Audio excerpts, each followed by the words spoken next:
A Páscoa. Quando ouvimos essa palavra hoje, é comum pensarmos em coelhos e ovos de chocolate. Mas a verdadeira história da Páscoa é muito mais profunda do que isso. Ela remonta a tempos antigos, carregando um significado espiritual poderoso que atravessa séculos.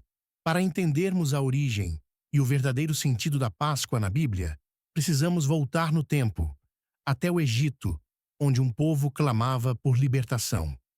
Durante 400 anos, os hebreus viveram como escravos no Egito. O povo escolhido por Deus gemia sob o peso da opressão, ansiando por um libertador. E Deus ouviu o clamor deles. Ele escolheu Moisés para confrontar o faraó e libertar Israel. Mas o coração do faraó se endureceu, e Deus enviou 10 pragas para mostrar seu poder. A última praga seria a mais devastadora, a morte de todos os primogênitos no Egito. No entanto, Deus preparou uma maneira para que seu povo fosse poupado. Foi nessa noite que a Páscoa nasceu. Deus ordenou que cada família israelita matasse um cordeiro sem defeito, e com o sangue marcasse os umbrais das portas. Quando o anjo da morte passasse, pouparia todas as casas onde houvesse sangue. Essa passagem é o significado literal da palavra hebraica Pessach, que quer dizer passar por cima. Aonde havia sangue, havia proteção. Aonde não, havia juízo. E assim, naquela noite sagrada, a Páscoa foi instituída como um marco de libertação, salvação e aliança com Deus. A ordem divina era clara. Aquele evento não poderia ser esquecido. O cordeiro seria comido com ervas amargas, lembrando a dor da escravidão, e com pães sem fermento, pois não haveria tempo para a massa crescer. A libertação seria urgente. Deus estabeleceu que esse memorial fosse repetido todos os anos pelas gerações futuras. E ao longo da história de Israel, a Páscoa se tornou uma das maiores celebrações nacionais. Em momentos de fidelidade, reis como Ezequias e Josias restauraram seu significado original. Em tempos de apostasia, ela era esquecida, mas a essência permanecia. Deus salva.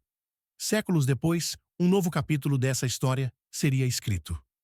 O cenário era Jerusalém, e o cordeiro agora tinha um nome: Jesus. Quando João Batista viu Jesus pela primeira vez, ele não o chamou de rei ou profeta, mas de Cordeiro de Deus que tira o pecado do mundo.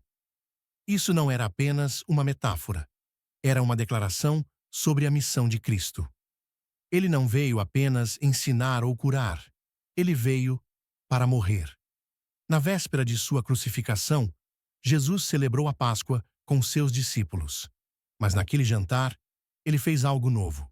Pegou o pão e disse: "Isto é o meu corpo." Pegou o cálice e disse: "Este é o meu sangue, o sangue da nova aliança." A antiga Páscoa, que apontava para a libertação do Egito, agora encontrava seu cumprimento em uma libertação maior, a do pecado. Jesus não apenas relembrou o passado, ele revelou o futuro.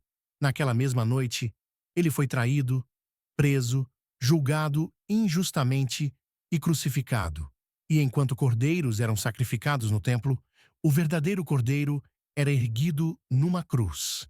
Assim como o cordeiro pascal não poderia ter seus ossos quebrados, nenhum osso de Jesus foi quebrado.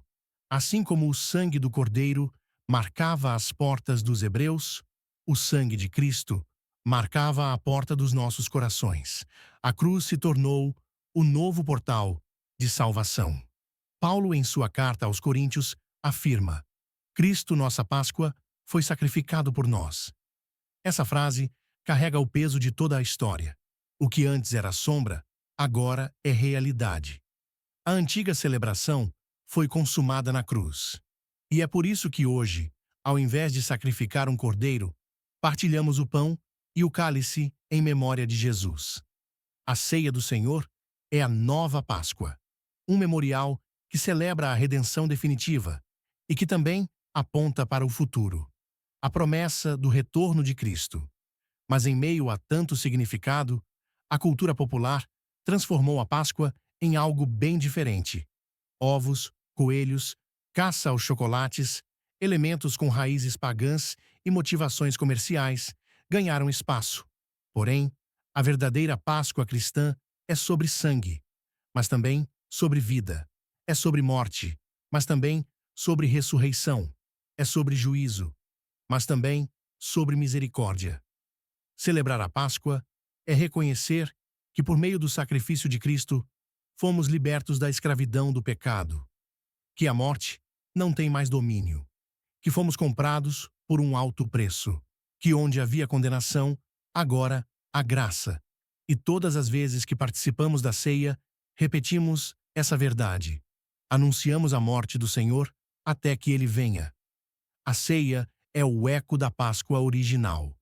O pão representa o corpo entregue, o cálice, o sangue derramado. E em cada partilha, somos lembrados do Cordeiro que venceu a morte. Então, nesta Páscoa, celebre. Mas celebre com entendimento. Celebre o Cordeiro. Celebre a cruz. Celebre a ressurreição. E, acima de tudo, celebre a promessa: ele virá outra vez. A verdadeira Páscoa não é sobre o que colocamos na mesa, mas sobre o que foi colocado na cruz. E foi ali, naquela cruz, que a maior libertação de todas aconteceu.